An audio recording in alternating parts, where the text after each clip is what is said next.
Jaime Munguia B sample comes back positive for exogenous testosterone, showing us that you all got to be very careful what you wish for. Now, what do I mean? Well, let's take it back to the first Bruno Saras fight, a fight where Jaime Munguia was supposed to put on a showcase in front of his hometown crowd in Tijuana, Mexico, against a guy that's pretty much an unknown in boxing in Bruno Saras, coming over from France. A guy that was very low risk, allegedly, because he hadn't really knocked too many people out, right?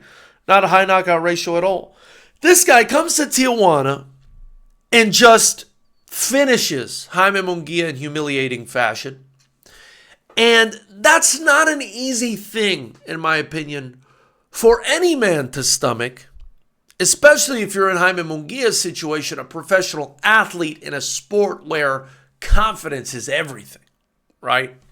And so he goes and gets mashed up in his hometown by an unknown guy, and right away he wants to right the wrong. He wants to go back, this time to Saudi Arabia, into a fight with Saras, governed, I believe, by the British Board of Boxing Control, and he wants to right the wrong.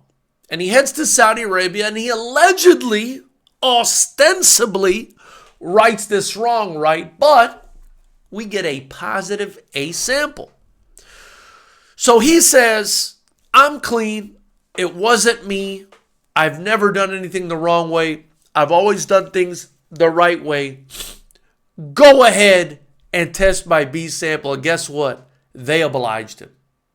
Be careful what you wish for, because they will oblige you, right? They obliged him, and the B test came back the twin brother of that A sample, showing that he tested positive for exogenous testosterone. Exogenous meaning, it came from an outside exo source. Not a good look. Not a good look for Jaime Munguia, who, again, lost that first fight to Saras, won that second one, but now, if you ask me, any governing body worth its weight in turds is going to have to overturn that win. You're going to have to make that, at the very least, a no contest, the way we saw with the Devin Haney versus Ryan Garcia situation. And this is a very, very ugly, unfortunate look for a guy in Jaime Munguia who, is a tough, rugged, exciting fighter. But I hope he's not a fighter who tried looking for the easy way out or an easier way out in order to right the wrong that happened in Tijuana. And it wasn't really a wrong at all, right? He just lost. But you know what I mean? He's trying to get that back. I hope he wasn't influenced to do the wrong thing in getting his get back. And that's my question for you guys today. What do you think happened here? Do you think, as Jaime Munguia continues to say and maintains, that he ingested something that had a foreign substance in it that allowed him to perform better? Or do you think he did this on purpose? Mind you, it's going to be very hard to show that he ingested something along the way that caused this positive test, right? It's going to be very hard because whatever it is, it has to still exist. He has to not have already eaten it and pooped it out.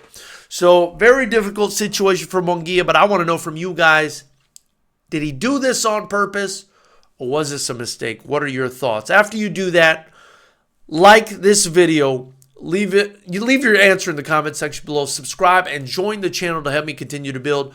Also, get your merchandise, FightersRep merchandise, in the links below to help me continue to build. I'm going to keep trying to drop daily content for you guys and go live for you guys after all the big fights. I look forward to hearing what you guys have to say about this one.